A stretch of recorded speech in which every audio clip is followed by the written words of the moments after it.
Olá, meninos e meninas. Sejam todos muito bem-vindos ao Sistema de Ensino Monte Carlo, um canal pensado para você, estudante do ensino público, seja você do ensino médio, do ensino fundamental, do ensino superior, você pesquisador da matéria, até mesmo você curioso da mesma matéria de humanas.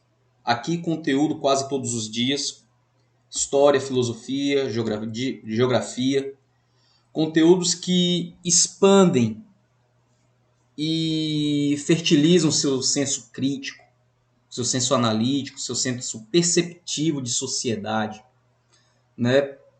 Eu, professor Eduardo, aqui como sempre, formado em História Geral e especialista em ditadura militar brasileira. E peço o seu conteúdo, o seu like. Se você ainda não é inscrito do canal, torne-se inscrito. Compartilhe, divulgue os conteúdos que o professor coloca aqui, porque essa é o objetivo do sistema de ensino Monte Carlo: dinamizar o ensino público, torná-lo prático e acessível. História, as matérias de humanas, que tão negligenciadas são pelas instituições e até mesmo pela própria sociedade em geral. É costume não se dar valor aos ensinos de história. Até os próprios alunos dizem: estudar história para quê? Por que eu vou querer saber da história de quem já morreu? Isso para mim não importa. É lamentável ouvir coisas desse tipo, mas a verdade é que história é tão importante quanto português e matemática. É conhecendo o passado que você entende os problemas do presente. É conhecendo o passado e os problemas do presente que você tem a oportunidade de construir, de projetar um futuro melhor. Então, conhecer as sociedades antigas, os sistemas econômicos e de produção de antes, te capacita, né, a entender como esse processo chegou até aqui, porque as coisas são do jeito que são e o que é que podemos fazer para mudar. E eu, como professor, esse canal, a existência dele é justamente isso. Fazer com que você entenda que história, geografia, filosofia, sociologia é o mal necessário, tá? Para que você não se torne massa de manobra na mão da elite. Porque a elite, ela não conhece só português, ela não conhece só matemática, ela só não entende de cálculo. Ela tem um conhecimento aprofundado em humanas. E ela detém esse conhecimento, e o que ela quer é que justamente você negligencie todo esse conhecimento que ela tem posse, porque assim é mais fácil de lhe dominar. Então, a partir do momento que você adquire conhecimento, é o momento que você declara sua liberdade.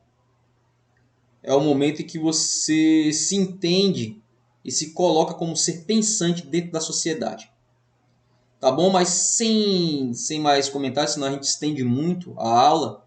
E essa aula ela é um pouco longa, porque nós vamos falar sobre as mudanças no campo e nas cidades europeias. Tá? Estamos em Idade Média, sistema feudal. Já demos nossa introdução aos ensinos de África, né? Que ele é colocado pela academia como um paralelo ao medievalismo, né? Já falei extensamente sobre a África na antiguidade e prometi voltar aos assuntos de África, mas por enquanto vamos retornar à Europa, tá bom? Gente, houve um processo de modificação europeia da paisagem da Europa na virada do primeiro milênio, quando a religião cristã, quando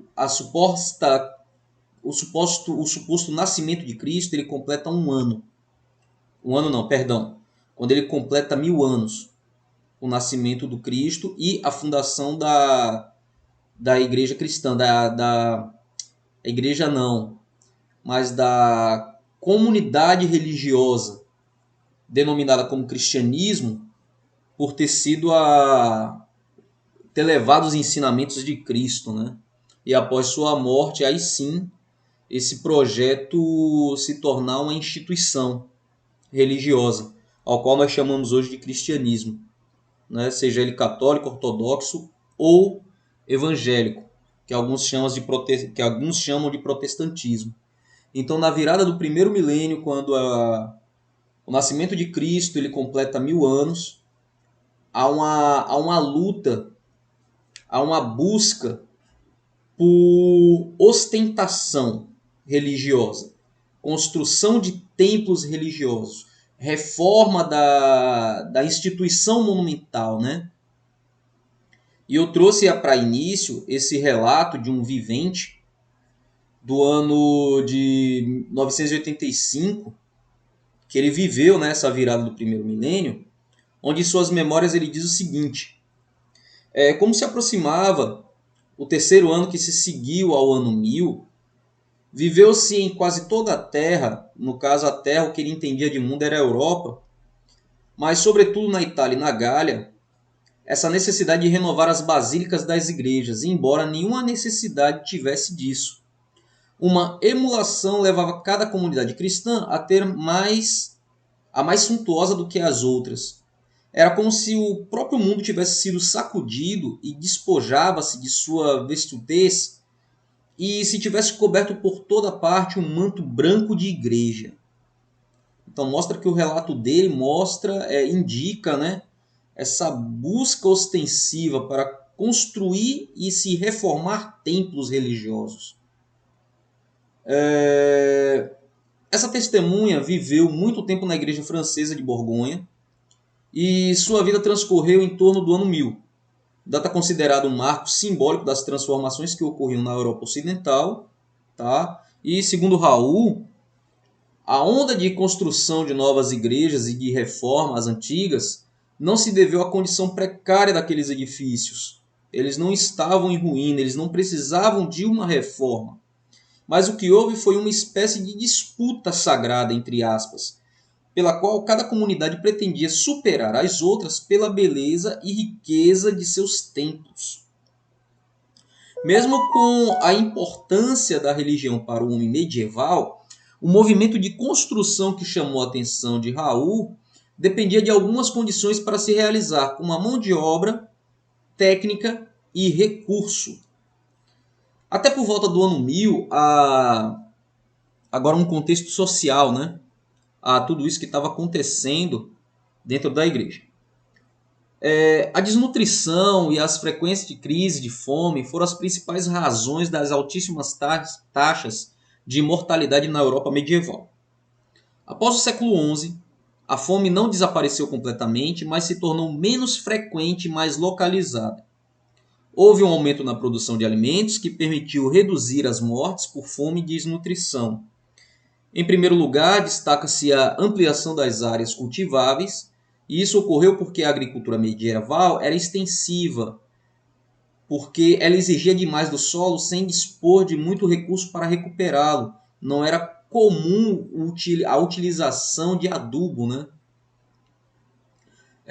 Com as terras esgotadas, era preciso que novas áreas fossem desbravadas e ocupadas. Dessa forma, florestas e bosques foram transformados em espaços de cultivo e áreas pantanosas foram drenadas e usadas para a agricultura. Então há essa expansão por área de cultivo. Uma segunda razão que explica o aumento da produção foi o desenvolvimento de novas técnicas e instrumentos agrícolas, como o uso do ferro, e o ferro como metal tornou-se mais acessível aos camponeses apenas entre os séculos XI e XIII.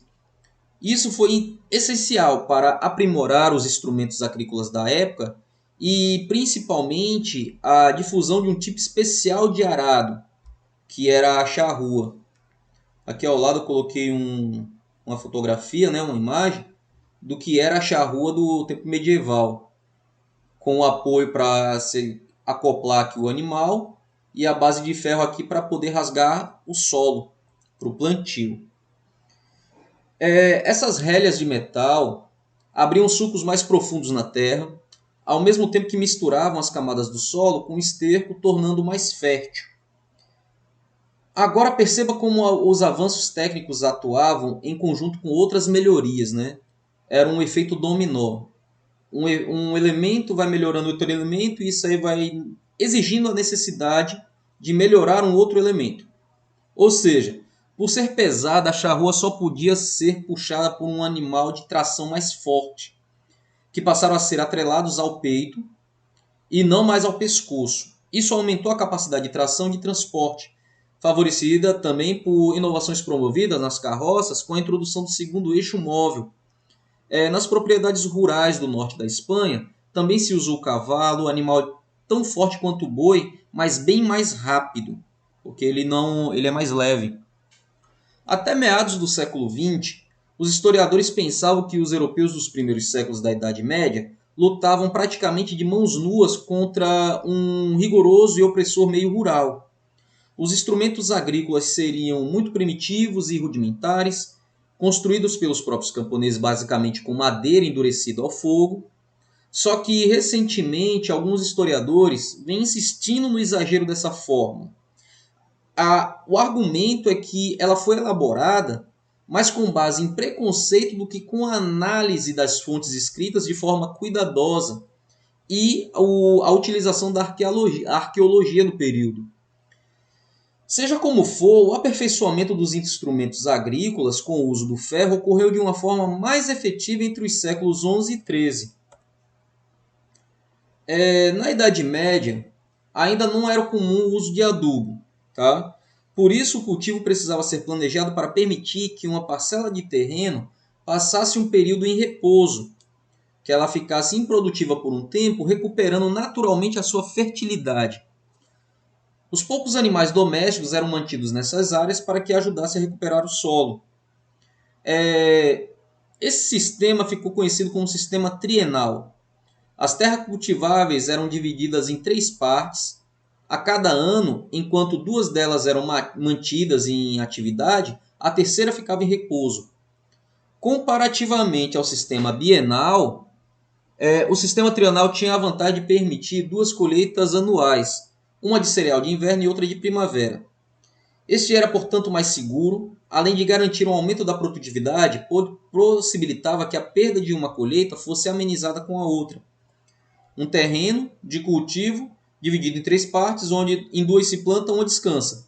E aí acontece a rotatividade. Aquele que estava descansando passa a se produzir e um dos 2 que estava se produzindo passa a descansar. Então isso dá tempo para que a terra ela se recupere de forma natural, já que não era comum a utilização de adubo e a irrigação não era tão dinâmica como a de hoje. Introdução da charrua e do segundo eixo nas carroças, com animais mais fortes, ferramentas mais complexas, né, como foices, enxadas, pás, partes principais feitas de ferro, rotação trienal. Todas essas inovações agrícolas custavam caro. Por isso foram necessárias várias gerações para que a maior parte dos estabelecimentos agrícolas na Europa contasse com esse conjunto de novas técnicas e instrumentos. Quando essas mudanças se disseminaram entre os séculos XI e XIII, as crises de fome diminuíram na Europa e as epidemias praticamente desapareceram. Então, todo esse aparato tecnológico, essa evolução na tecnologia introduzida na agricultura, possibilitou uma produção maior de alimentos. Então, é mais alimento na produção, é mais excedente de produção para pagar impostos e para a venda. Então, a qualidade de vida da população melhorou. Então, isso aí vai ocorrer um aumento populacional, tá? E os números são surpreendentes. Segundo o medievalista Hilário Franco Júnior, entre os séculos XI e princípios do XIV, a população da Inglaterra teria crescido de 1,5 milhão para 3 milhões e 750 mil habitantes. Imagine que triplicou o contingente populacional na Inglaterra nesse período. A França, de 6 milhões e meio, passou para 16 milhões. A França, de 4 milhões para 7 milhões e meio. E Portugal, de 600 mil para 1 milhão e 25 mil habitantes. Portugal, por ser pequeno, então era o mais modesto em termos de populacional. A sociedade medieval era essencialmente agrária. Isso não significa que as cidades e o comércio tenham desaparecido do cenário europeu. É bem verdade que nos primeiros séculos medievais as cidades contraíram-se, perdendo muito do seu dinamismo, e o comércio reduziu-se em volume e em importância, mas nenhum dos dois deixou de existir naquela época. Eu tenho insistido isso desde a antiguidade, de que comércio é uma engrenagem de manutenção social. A sociedade, o ser humano em si, ou ele vai viver do comércio, ou ele vai viver para o comércio em toda a sua existência, em toda a história da humanidade. A partir do século XI, porém, as cidades e o comércio na Europa tiveram grande expansão.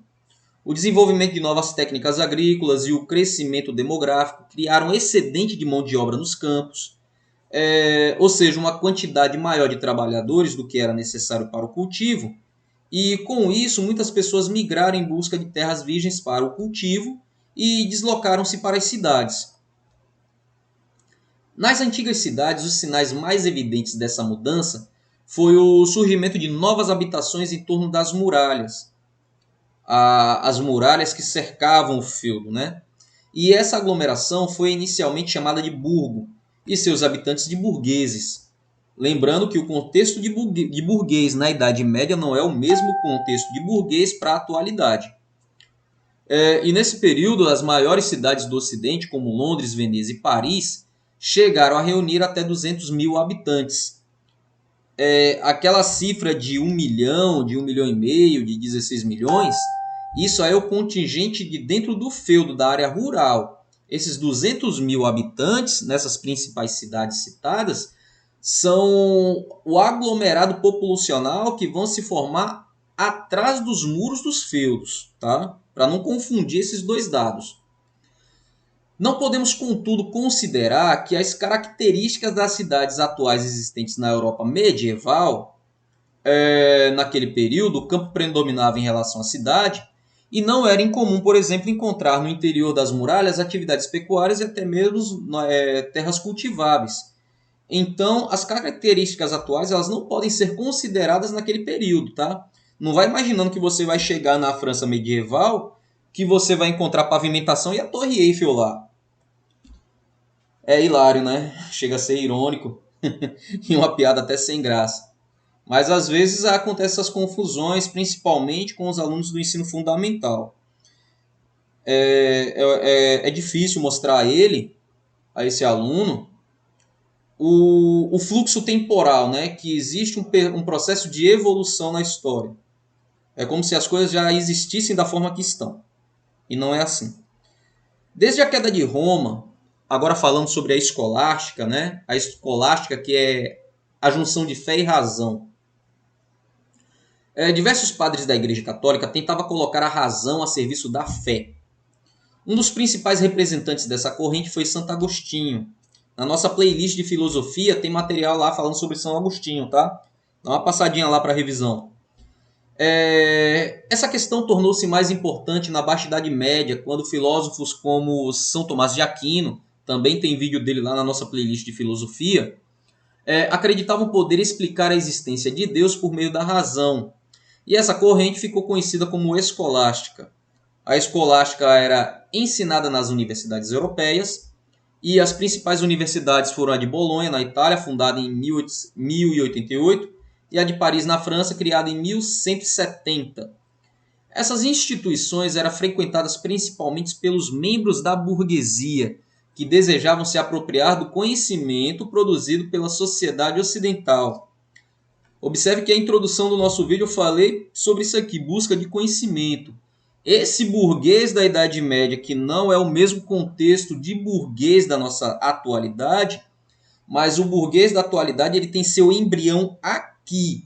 É nesse momento que ele adquire o conhecimento que era monopolizado pelas instituições religiosas, mostrando que conhecimento é poder, é através desse conhecimento que ele vai proporcionar e construir uma rota até o domínio da burguesia na atualidade. Anotem isso, gravem isso e entenda isso de uma vez por todas. Conhecimento é poder. Segundo os pensamentos da escolástica, a autoridade do conhecimento residia na Bíblia e em obras de antigos pensadores como Aristóteles. Cabia ao mestre indicar o verdadeiro sentido presente nesses textos, e eram realizados também intensos debates intelectuais na quais os membros tinham que defender suas ideias e responder às perguntas de uma assembleia de professores e alunos. Então as aulas eram verdadeiros debates. Era aquele jogo de pergunta e resposta. E os professores, os mestres daquela época, eles eram excelentes nisso. Porque eles tinham desenvolvido a questão da dialética, da retórica, e o conhecimento deles já estava embutido na mente e as coisas fluíam. Talvez eles se assustariam com os dias de hoje, onde vê professor que não tem esse domínio e fica dependendo de livros respondidos, né? E da internet em si. Ele não consegue elaborar, não todos, uma minoria não consegue elaborar um conhecimento sem uma plagiação ou sem um copia e cola. A partir do século XI, as atividades comerciais tiveram um grande impulso na Europa medieval, crescendo tanto o volume quanto a variedade de produtos negociados. O comércio medieval desenvolveu-se em torno de dois grandes eixos marítimos, tá? Que foi o Mediterrâneo, que se estendia até o Mar Egeu, e o Mar Negro, controlado pelas cidades italianas de Gênova e Veneza. Observa que esse bloco econômico da Itália, ele vai ser muito importante porque é daqui que vão sair as primeiras instituições bancárias, tá? E o eixo nórdico, em paralelo ao Mediterrâneo, que se situado entre o Canal da Mancha e o Mar Báltico, dominando principalmente parte do mercado flamenco. Os locais de encontro dos vendedores e compradores eram de dois tipos. Os mercados, que eram lugares públicos onde eles se encontravam semanalmente, e as feiras, que eram realizadas normalmente uma vez por ano. Não é que era uma vez por ano numa geografia geral, mas uma vez por ano em cada região da Europa. Tanto os mercados quanto as feiras aconteciam com mais frequência, passaram a acontecer com mais frequência, né? E vários deles se tornaram com o tempo permanentes, porque o contingente de comerciantes foi aumentando. Então essas feiras, aos poucos, elas vão se tornar ambientes físicos. As principais feiras cresceram ao longo do eixo nórdico e mediterrâneo.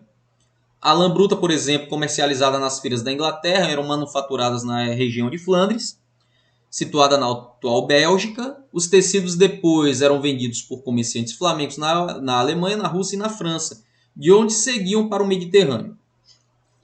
No sul, mercadores genoveses e venezianos, a partir do século XII, assumiram o controle do comércio de produtos vindos da Ásia, da África, do leste e da Europa. Navegando pelo Mediterrâneo, os mercadores levavam para a Europa Ocidental especiarias, seda, marfim, tecido, perfume e escravos. Até o século XIII, o mercador acompanhava sua mercadoria, vendia ao final de sua viagem e voltava com uma carga de produtos exóticos. No decorrer do século XIII, os mercadores beneficiaram-se de uma segurança maior nas grandes estradas, pois por razões fiscais, né, pela arrecadação de tributos, os reis e grandes senhores tornaram-na sob sua proteção, sob sua vigilância, porque assim ficaria mais fácil a arrecadação de impostos. Tá? Cada vez mais o grande mercador preferia permanecer em sua casa e não correr o risco das viagens. E atrás de sua escrivaninha ele podia dirigir de longe vários negócios e de uma só vez. E quando era ocasião, enviava comissionados para comboiar importantes cargas de mercadoria. Observe que numa época sem a logística mecânica, né? Falando de trem, de caminhão, de navio, de avião, sem o auxílio da internet ou de um correio online, mesmo assim, de sua residência, ele conseguia administrar o seu amplo negócio, né? Por conta de seus funcionários que se deslocavam e mantinha ele informado do que estava acontecendo com sua mercadoria e com seus negócios. É uma época em que confiar na pessoa era muito importante, né, e necessário. Vai fazer isso nos dias de hoje. O artesão rural existiu praticamente durante toda a Idade Média. Nos domínios do senhorio, os camponeses cuidavam das lavouras, enquanto os artesãos em pequenos ofícios produziam peças de vestuário, artigos de couro, instrumento de trabalho, arma de metal, peças de mobiliário, entre outros objetos. Porém, mesmo as oficinas locais garantindo a maior parte dos artigos necessários aos moradores, também haviam artesãos ambulantes, vindos de muito longe, que faziam seu trabalho em troca de algumas moedas, abrigo ou produtos do senhorio. O artesão urbano, como as cidades, também não desapareceu na Europa medieval. Além das oficinas rurais, pequenos grupos de artesãos produziam em pequenas oficinas artigos variados.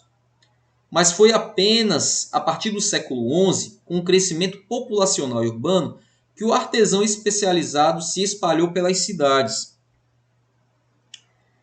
Nas cidades, esses artesãos se organizaram em corporações de ofício, associações que controlavam com rigor a qualidade e o preço dos produtos e protegiam os artesãos das concorrências. Os diversos ofícios, que eram muitos, não tinham o mesmo reconhecimento da sociedade. Enquanto alguns desfrutavam de grande prestígio social, como o ourives e o ferreiro, outros eram menosprezados, como o ofício de carniceiro e o de peleiro, porque neles envolviam contato com sangue e sujeira. Cada oficina, que também podia servir de loja para a venda dos produtos, era comandada por um mestre de ofício e ele administrava o trabalho dos companheiros e aprendizes. Esses companheiros, eles eram trabalhadores especializados, que já tinham concluído a aprendizagem do ofício, tá? E eles trabalhavam em troca de um salário, que podia ser pago em dinheiro ou na forma de abrigo, vestuário e alimentação. Os mais habilidosos, com o tempo, podiam juntar dinheiro e montar sua própria oficina, assumindo assim a função de mestre, né? Os aprendizes iniciavam o ofício entre 10 e 12 anos. Eles eram escolhidos entre os familiares do mestre, e esses jovens, em geral, não recebiam salário, apenas abrigo e alimentação. Ele estava ali para aprender, né? Sendo que ele trabalhava até mais do que os outros. Por volta da década de 1970, a historiografia tendia a apresentar as oficinas medievais como local de bom relacionamento, né? Mero engano, entre os trabalhadores e mestres como uma espécie de pai para os aprendizes. Hoje há relatos de que mostram a existência de conflito entre mestres e trabalhadores especializados e os aprendizes. Claro, porque onde há esforço físico, onde há trabalho, onde há aquisição de dinheiro e conhecimento, um que tem um conhecimento maior do que o outro, óbvio que isso vai, em algum momento, gerar um conflito. Então, mais um trabalho da historiografia. Desmentir, jogar por terra algumas teorias construídas de forma equivocada. Turma, essa foi a nossa videoaula de hoje. Espero que tenha sido rico e produtivo para vocês. Não esqueça de deixar o seu like, não esqueça de compartilhar o conteúdo do canal. Não esqueça de se inscrever, por favor, o professor está precisando de inscritos. Precisamos mostrar ao YouTube a importância e a relevância do canal aqui do professor, a plataforma, tá bom? A todos um muito obrigado e até uma próxima.